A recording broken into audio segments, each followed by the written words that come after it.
Hello, hello, hello. Can you guys hear me okay? Awesome. So excited to be here. First and foremost, give yourselves a round of applause. To be here on a Friday, towards the end of the month, we're all creative folks. I'm probably sure you have a lot you have to do.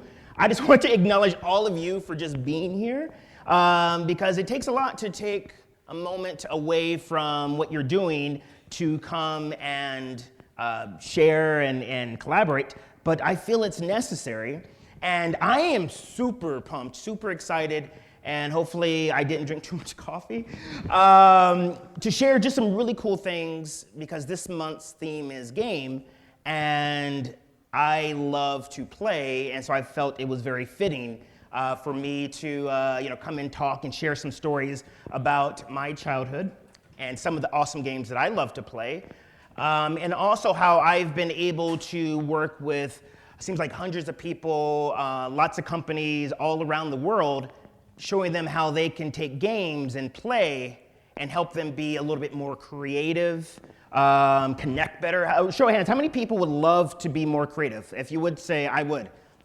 right? How many people would love to have better relationships? If you would say, I would, right? Exactly. And so I am confident by the end of this, you probably already have a perception or mindset about games and play, but during the talk, I'm going to share some things, and it's probably going to start to shift some stuff for you. It's going to give you some really cool techniques, and by the end of it, I'm confident you're going to know exactly what you need to do to help you apply some of this instantly. Because wouldn't it be great if you had like a cool little tool that if you wanted to connect better with your clients, you could just whip it out, and then all of a sudden, wow, we're bonding, right? And all this stuff that I'm going to be talking about and sharing is not just like Gary's mumble jumbo. It's backed by science. I'm going to share some of the science behind all of this. But before we get started, we should warm up. Already? I don't know. Are we supposed to do the whole card? No, just 5 in a row. Seriously, you already got bingo? Round of applause. That was freaking amazing. I should have designed this game a little bit more challenging, but that's how it works. So if you get bingo, the beautiful Lori is going to come by and give you a prize. Oh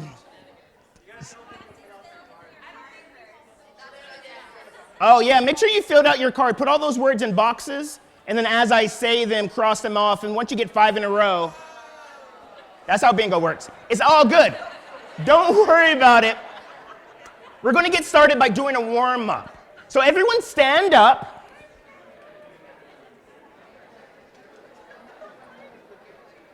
And if you can get into a group of 3 people, and the way this is going to work, just because our time is limited, the moment you get in a group of 3, just raise your hands so I know, and then your mouths should shut so that we can get started. So once you're in a group of 3, just raise your hands and then close your mouths.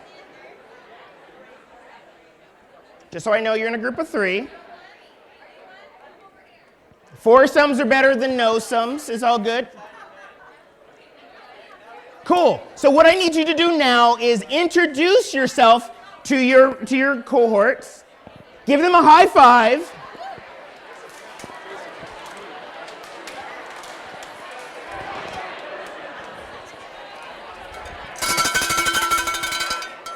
All right, cool. Since there is a million of you and just one of me, if you hear the cowbell, that just means we're just going to just pause for a second.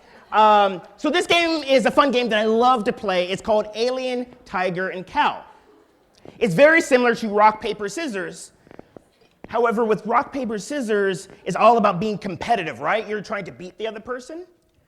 I'm all about, how about we play a game that gets us on the same page? Wouldn't that be awesome if we can just be in sync, right? Because if you are, then that usually means that, like, all right, we're going to collaborate a lot better. So the point of Alien, Tiger, and Cow is to see if we can do the same thing at the same time. So the way that it works, I'm going to explain it first and then we're going to do it and we're going to see how it works, is that there are 3 things that you can throw, and it's very interactive, and you have to do some stuff, and it's going to be silly, and you're probably going to feel weird, but by the end of it you're going to be like, oh my god, this was so much fun, Gary, we should do it again.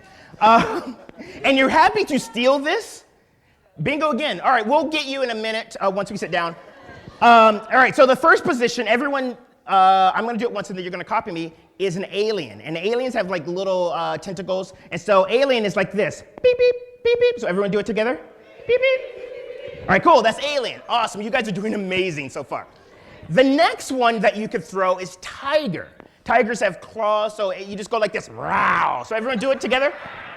Awesome. Cool. All right, the last one is cow. And cow is you put your hands on your belly and you say moo. So everyone do it together. Moo. Awesome. Cool. So the way that it works is that you're going to turn away from your group, and I'm going to count 1, 2, 3, and you're going to turn around and throw one of these. All right, cool? So like imagine I said 1, 2, 3, I might go moo, all right? Or row, or beep, beep. All right, cool? And if you happen to throw the same thing as someone in your cohort, you give them a big high five and you celebrate. Cool? Awesome. So back to back. So turn around. The goal is to get on the same page. The goal of this game is to get on the same what? Page. All right, cool. I'm confident you guys are going to do an amazing job. Whatever you're going to do is completely right. So let's try it. 1, 2, 3. Do it. All right, cool. Wow, that was amazing. All right, cool. Let's do it one more time. No pre-discussion, right? No cheating. It's so interesting. Like as adults, we're like, I got to get this right. I got to win this game. You're like, hey, what are you going to throw? What are you going to throw? No, let's just trust it. All right, I'm going to do it one more time. 1, 2, 3. Jump and throw.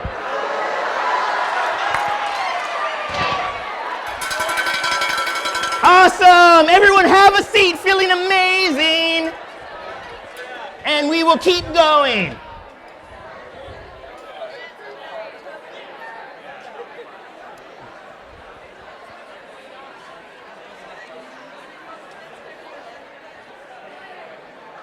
Was that fun? If it was fun, just a round of applause if you had some fun, right?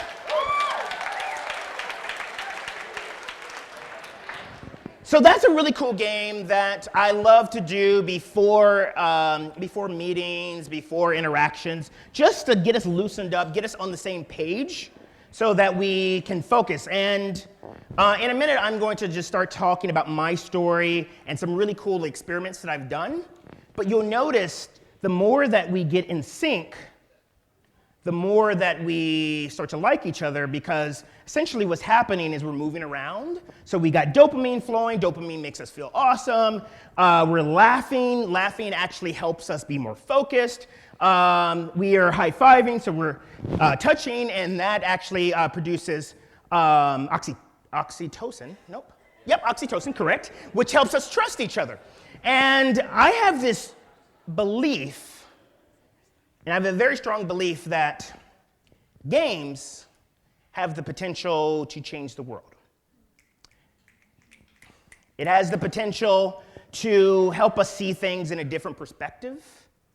It has the potential to help us come closer together. And I strongly believe that if we played more together, we would actually like each other more. Can we all agree we are in a weird time right now, right? We're like super divided, and there's a lot of like he said, she said, they said, this side, that side. And you remember when we were kids and we were in elementary school and maybe you were at a new school and then all of a sudden it's recess time, right? You walk out and it's almost like people just come out, hey, you want to play? Hey, you want to play? I have a 13-month-old son, his name is Garrett. And he is super playful. We went out, we were just hanging out, me and my wife were at a park, and he just went up to just a random person and just gave him some of his food. Like he was just like, here, have some. And it's so interesting that as kids, we intuitively do this. We don't have this like preconceived notion like, but as we get older, we start to have experiences which creates judgments, and then we're in some shenanigans. When I was a kid, I loved to play. And my parents knowing that and knew that I had to get an education, they would say, you know what, Gary, here's the deal. We get it. Like, you love to play, you're super playful, but there's this thing called school, and it's important that you learn something. So if you get your homework done, you can play. So that was the game that I was playing from like, it seemed like third grade through college is if you do your work, you can play. And I was super motivated by that. Like, I got work done, like it was awesome. And one of the things that I love to do, because I grew up in the 80s, was play NES. Any NES fans out there? And one of my favorite games of all time was Super Mario Brothers 3, right? I remember, like, it's like seriously one of my favorite games. And I am a bit older now, and I play these systems, and I'm like playing Call of Duty, and this is me. Like, I seriously, I don't know what's going on here. But Super Mario Brothers 3, I remember exactly where I was when it came out. I was watching the movie Wizard. Anyone seen that movie, Wizard, right? And if you haven't seen it, it's an amazing movie. It's about two brothers and how they come together. And one brother is really good at video games, and they're in this video game contest at Universal Studios. And the last level, they're playing this game that's never come out. And it's Super Mario Brothers 3. I'm in the theaters like, oh my God. I thought Super Mario Brothers 1 was amazing. Like, this was awesome. And I was like, I have to get this. And so I come home and I talk to my dad, and he's like, all right, Gary, well, you know what? I'll make a deal with you. You get good grades, you'll get it. So again, I was like, boom, got it. I was so focused. I came home, great grades, I got it. I remember sticking that cartridge into the NES, pushing it down, closing the lid, turning it on, and playing that first level, and then within 10 minutes I was dead. But I didn't care. I got up again, played it again. I was super motivated to beat this game. And I developed strategies. I talked with my friends. We were trying things out. We were testing things. And what I didn't know then that I knew now is that playing games, playing Super Mario Brothers specifically, helped me to be more comfortable with failure. Because would you agree, if you're playing a game, whether it's a digital game or like any sort of game, if you make a mistake, you're like, oh, all right, I'll try again. However, in real life, we make mistakes like, oh my God, I made a mistake. Oh my God, everyone's gonna kill me. The world is ending. Like, imagine if you took that sort of mindset, like when you played games and you applied it to your real life. Imagine like how much better things would be. And again, I didn't know this then that I know now after like having studied this for like the last half a decade, that it was cultivating strengths in me that helped me be like a stronger person. This is a question for all the ladies. Boom, another bingo. And then while Lori's walking around, if you had a bingo before, just raise your hand and she'll help you out. This is a question for the ladies. Any of the ladies play with Barbies as a child? Awesome. So there was this study where they asked ladies, as adults who played with Barbies, how they played with their Barbies. And they found a strong correlation with how they played with their Barbies to how they are as adults. It's really interesting. Dude, I should have made this game more challenging. It's all good. You guys are having fun. That's all that matters. And so the reason why I tell that is that when you play games, they are like low stakes scenario, but our unconscious mind doesn't know the difference between some of these sometimes. So the skills that you're learning are applying to other things. And so, like I said, as a kid, the game that I was playing is you do your work, you can play. And that was an effective game until I became an adult, and then I started working. Another bingo over there. And I started working, and then the game that I started playing was the treadmill of life. Anyone play that game? Like, it's like the rules of the game is this. You run as hard as you can, and you're successful, but the thing that you want is always at an arm's length, right? And what happened was I ultimately wanted to play, and I remember what my dad said, you can play when the work was done, but the work was never done. Anyone have a to-do list that seems like it's gremlins? Like in the middle of the night, you come back, you're like, what happened? Anyone here remind just how old he would? And so what happened was I would get burnt out. Anyone experience burnout? Right? Exactly. And again, I just thought that was just part of being an adult. And ultimately, I wanted to play, but I didn't have time to play because I was working, I was doing all these adulting things, and I was experiencing a lot of anxiety and depression, and I felt like I was broken. And I think I didn't have enough prizes. Oh my God. Once they're gone, they're gone. I'm sorry. But that was the thing. Like, I felt like something was wrong with me, but I was determined to beat this and to be successful. But the thing that was weird was I was, like, on paper, the most successful that I've ever been. At the time, I worked for one of the largest digital marketing agencies, in the world, largest independent digital marketing agencies in the world, and I was leading a team of 30. I was making pretty good money, but I was exhausted all the time. I didn't feel like I was worth it. I didn't feel like I was good enough. And what happened, again, playing the game, the treadmill of life, you reach a stage of burnout, and then what you think, like, oh, I need a vacation. I go on a vacation, and then I come back, and I feel great for a bit, but then it was almost like the old school iPhones. You remember those, like when you plug them in, and then by like 10 a.m. it's already at 30%? That's how I felt. And so I wanted to get better at public speaking, and again, I'm a leader, and I didn't like Toastmasters too much. It caused too much anxiety. And so a mentor of mine, he said, you know what, Gary, I know exactly what you need to do. And he told me something that was really scary, but I thought to myself, all right, I should probably do this. Because would you agree that if there's someone that you admire that is living the life that you would like to live, and they suggest something that you do, and even if it's a little scary, you should give it a try, right? So that thing that I tried was improv. Shucks. Pretty soon we're going to be out of prizes. It's all good. So I tried improv, and I remember my first time going to improv. It was a Monday. I signed up for a Monday class. And it's interesting. The thing that you probably need to do is the thing that almost like when you think about it, even if it's scary, stuff pops up. So it's a Monday. I work at this agency. It's a Monday evening. I almost didn't go. I seriously almost didn't go. But something told me I should go to this. And I walked into this theater, and there were about 20 of us, just like you and me, just regular folks. They weren't necessarily trying to be funny. They weren't trying to be on SNL. And for 2 hours, we played these awesome games.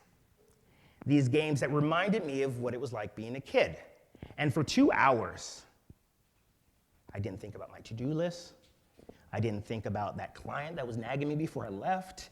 I didn't think about the fact that I probably needed to buy groceries, and my wife's probably gonna be mad at me because I should have done that like 2 days ago. I didn't think about anything. I was completely present for 2 hours, and then I went back home and I told my wife about it, and she's like, all right, cool, that's awesome. And then I went to work. That Tuesday was the best Tuesday ever. And I was like, oh, whatever. It was a good day. Clients, for some reason, like, they were doing their thing, their client thing, but like it didn't like bother me like it did before. And then Sunday came around. And then I was excited. Most people on Sundays, right, they're like, oh my gosh, Mondays. But I was excited because improv was Monday. And then I immediately I'm like, I should take some of these games and play with my team. And so I brought them to my team, and we started doing these silly improv games, and we magically, I don't know, like, I didn't know this that I know now, is like we started gelling. Like, we started coming up with some amazing ideas. Some of them were kind of wacky, but then we drilled it down, and like they were awesome. Our clients were starting to be more supportive of the stuff that we were doing. But more importantly, we started gelling. And like my team, like we were called the Delta team, like we were the, like it was like the sort of Bad News Bears at first. I was like, why did I get all these people? But like by the end, like it was really interesting.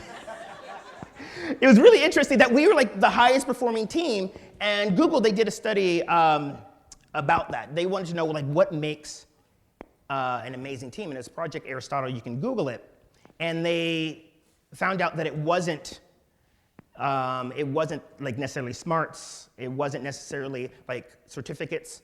It was more of if they had psychological safety. And by playing these games, we did that. And so I started getting asked to do a lot of workshops and stuff like that. And I started incorporating games. And then I realized there's like a whole study about how playing games make us better. And I read this book, this amazing book called Super Better by a lady by the name of Jane McGonigal. She has an amazing TED Talk on this of how she used games to help her overcome a concussion. And I should do it this way. She has this quote in this book. It says, games are not just a source of entertainment. They're a model for how to become the best version of ourselves. Again, think about the last time you played a game and you connected with people. It's almost like we neutralize everything because we have this new reality. And in order to really embrace that and get the full benefits of how games can help you, it starts with your mindset. Because you can look online, there's just as many pieces of research that says basically games will help you be less productive, that ruins relationship, as there are that says games are going to help you be amazing. And the difference is, if you have a mindset that, oh, you know what, I can't deal right now, I'm just going to play Candy Crush. If you have that mindset, that's called an escapist mindset. So basically what you're doing is you're training yourself. Anytime you need to essentially escape, you're going to play these games, and you're not going to deal. And then it becomes an addictive behavior. Because when you're playing games, it essentially short circuits all of what's going on, and then you're getting all these good neurochemicals going through your body. However, if you switch your mindset to say, you know what, it's been a long day, I need to power up, I need to recharge, I'm going to go play this game for about 5 minutes, and it's going to give me just enough energy to make that call. It will actually help. So that is the difference. The first thing is mindset.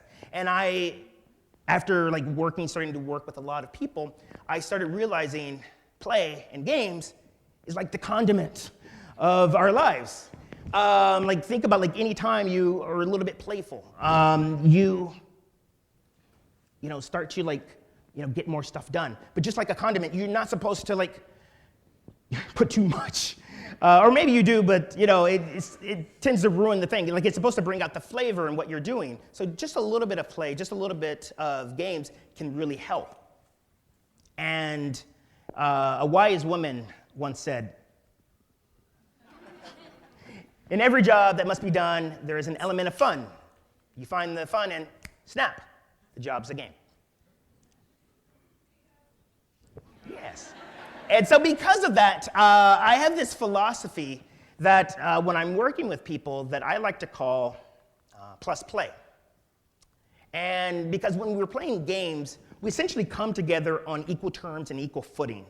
And I feel like if you add play to any activity, you get awesomeness. So for example, say you add play to networking,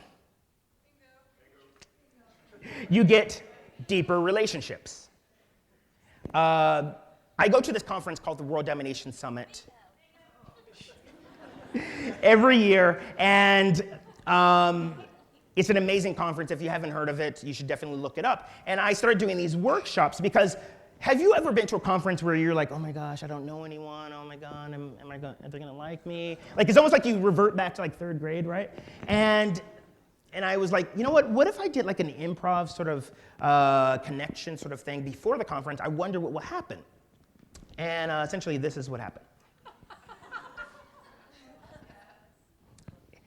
These are adults that have not really met each other prior to this moment. They're having an amazing time, right? And so something cool happened. There were these two amazing women that didn't know each other prior to that. One lived in England, one lived here in the States, and they met each other at this event. And then they came to me on the last day, and you would think that they've known each other their whole lives, because they were like smiling, and they had their arms around each other, and they said, Gary, I just want to thank you. We met each other at your event, and we were scared. We were both scared that we wouldn't meet anyone, and we did. And the cool thing is they're still friends to this day. This was like 4 years ago. Every year they come together, they meet, and they even did a house swap. This was just all from playing these silly games.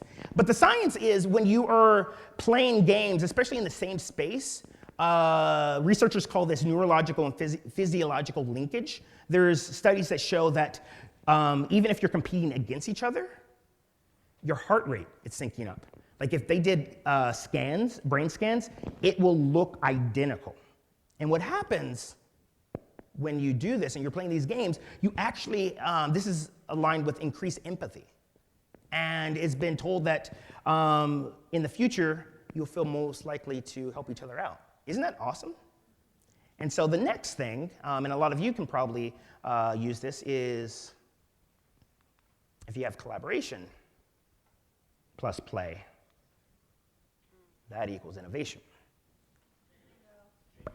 And like I said, I do improv, and in improv we have this term called yes and.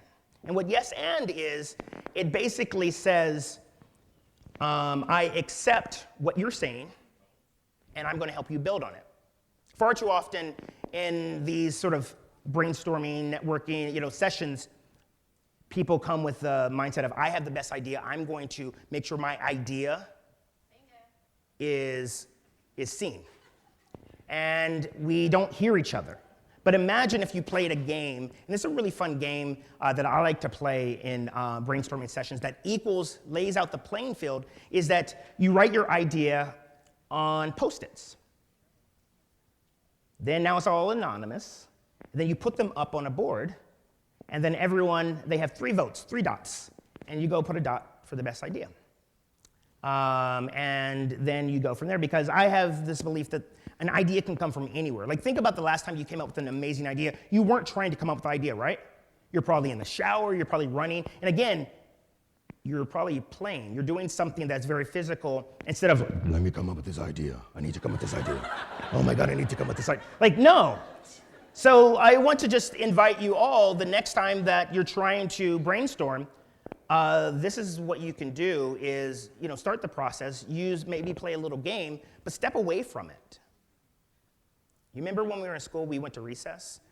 That's intelligent, because what happens is our brain has like mental fatigue. Our brains are muscles, and would you agree when you're working a muscle, the best way to make it grow is to give it rest.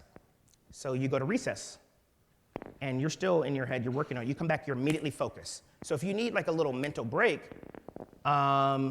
just go and take your mind off of it for a bit. And then the last one is diversity. Plus play equals world peace. I know, right? We need more peace in the world. And there was a study in Singapore where they had 2 groups, because basically in Singapore there was a lot of alienation between old folks and young folks. The old folks were really lonely, and the young folks, they essentially, they didn't really care about the old folks. And so they did a study. They had the control group. All you had to do was just hang out, 30 minutes once a week for a month. And then the experiment group, they hung out, but they played weed bowling. And then after a month, they asked them, all right, how was your experience? And they're like, great. How do you feel about the other person? They're like, great. So, all right, awesome. You spend time together, you feel closer. Awesome, we got it. Here's the thing. The magical thing is, for the people who played the weed bowling, they not only felt closer and had a better opinion of the person that they spent time with, they had more empathy for that whole group in general. And the cool thing about games, it has this equalizing effect that changes your perspective. So imagine, if we had diverse groups that, didn't really like each other, and they played some games, they would actually, and this is true, that even if you have preconceived notions, just because of the way that games work, it still works. And I believe games and play have the potential to change the world. And so I want to ask you a question. How will you plus play? What is something that you could do that could use a little bit more play?